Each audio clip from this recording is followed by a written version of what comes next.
Assalamualaikum warahmatullahi wabarakatuh. Perkenalkan, nama saya Norsipa, kelas 12 TKJ 2, jurusan Teknik Komputer dan Jaringan. Pelajaran Produk Kreatif dan Kewirausahaan. Tugas menganalisis perencanaan produksi massal.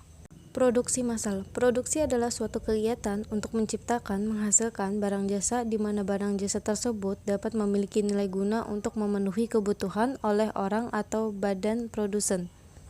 Ada beberapa ciri-ciri utama dari produksi massal. Dalam proses produksi, memiliki mesin yang bisa memproduksi barang secara terus-menerus dalam jumlah yang banyak. Semua alur produksi bisa berjalan dengan seimbang. Waktu produksi relatif singkat dalam menggunakan bahan baku sudah berjalan secara otomatis. Kemudian dalam kontrol produksi. Produksi massal memiliki keterbatasan, di antaranya membutuhkan nilai investasi yang besar karena harus menanggung semua biaya produksi yang besar dan perawatan mesin produksi. Produksi massal tidak menawari varian produksi yang banyak. Dalam satu kali produksi mungkin hanya bisa membuat 2 atau 3 varian. Hal ini menyebabkan masalah ketika dihadapkan dengan selera konsumer yang berbeda-beda. Solusi dari permasalahan produksi massal ialah dengan menggunakan kustomisasi massal. Kustomisasi massal adalah kemampuan untuk menawarkan produksi atau jasa yang disesuaikan secara individu dengan menggunakan sumber daya produksi yang sama seperti mass production. B. Nilai guna barang. Nilai guna barang adalah sebuah nilai atas manfaat yang diperoleh dari penggunanya, baik itu bersifat nyata atau tidak nyata. Suatu barang akan tidak berguna jika tidak bisa diambil manfaatnya, dan barang tersebut tidak akan bernilai jika tidak memiliki nilai guna barang. Setiap barang memiliki nilai guna barang tersendiri. Jenis nilai guna barang tersebut diantaranya adalah 1. Kegunaan dasar. Kegunaan dasar berarti sebuah benda memiliki berdasarkan zat penyusunannya atau hal-hal yang bisa langsung dirasakan oleh panca indera manusia. Contohnya, ketika kita makan nasi padang, yang pertama kita rasakan ialah bumbunya yang digunakan, kemudian berefek rasa kenyang. 2. Kegunaan waktu. Barang dapat berubah nilainya pada saat waktu yang tepat.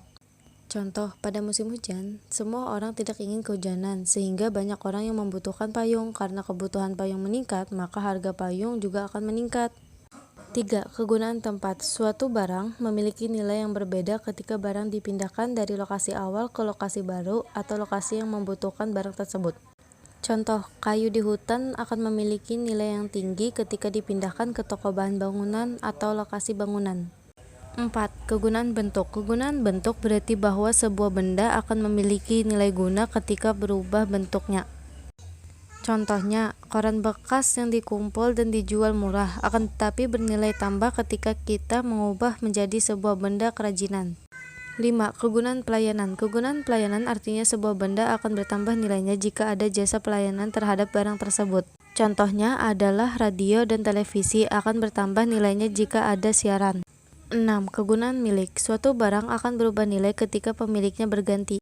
Contoh, barang bekas milik selebritis berharga mahal ketika dijual karena ada bukti kepemilikan selebritis tersebut. 2. Jenis perencanaan produksi.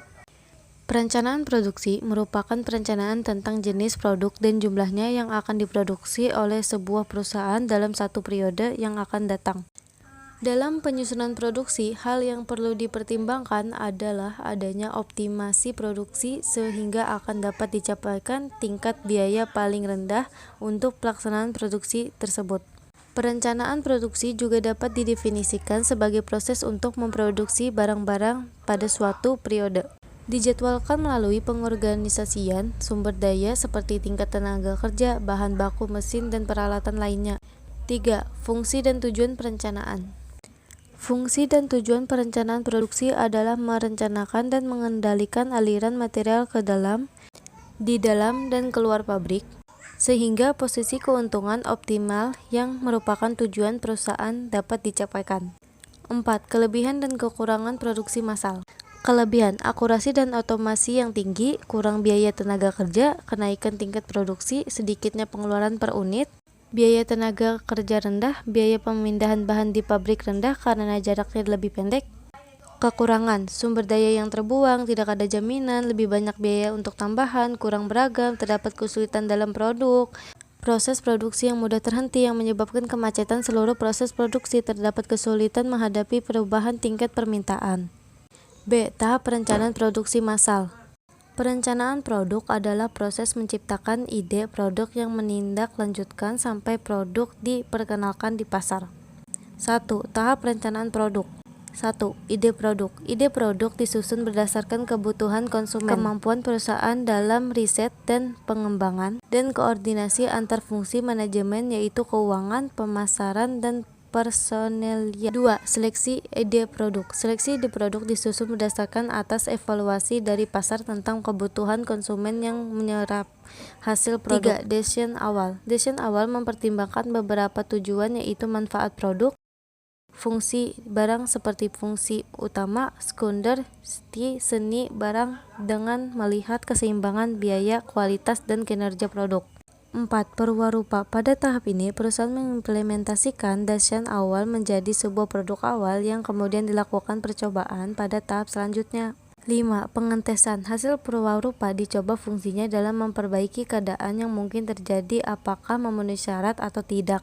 Selanjutnya, mencoba kemampuan dan kualitas produk, kemudian dicari kelemahan dan dianalisis estetikanya. 6. Desain akhir. Pada tahap ini, produk disempurnakan sesuai dengan hasil uji yang telah dilakukan berdasarkan hasil dari tahap pengetesan. 7. Implementasi. Tahap ini merupakan tahap akhir pembuatan produksi.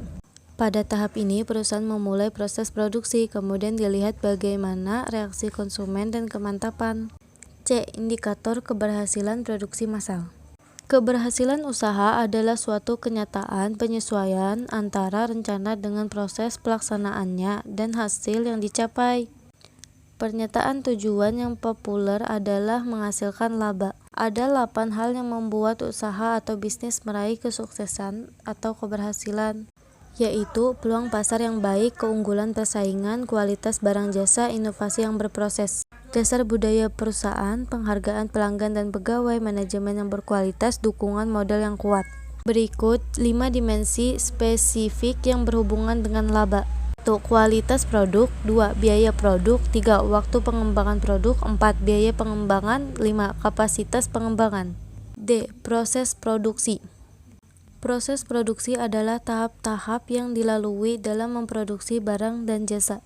Ada proses yang memerlukan waktu yang lama seperti pembuatan jembatan, gedung pencakar langit, pembangunan jalur MRT, dan lain-lainnya. Selain itu, ada juga proses produksi yang memerlukan waktu yang relatif cepat seperti pembuatan handphone, tenun kain, dan lain-lain.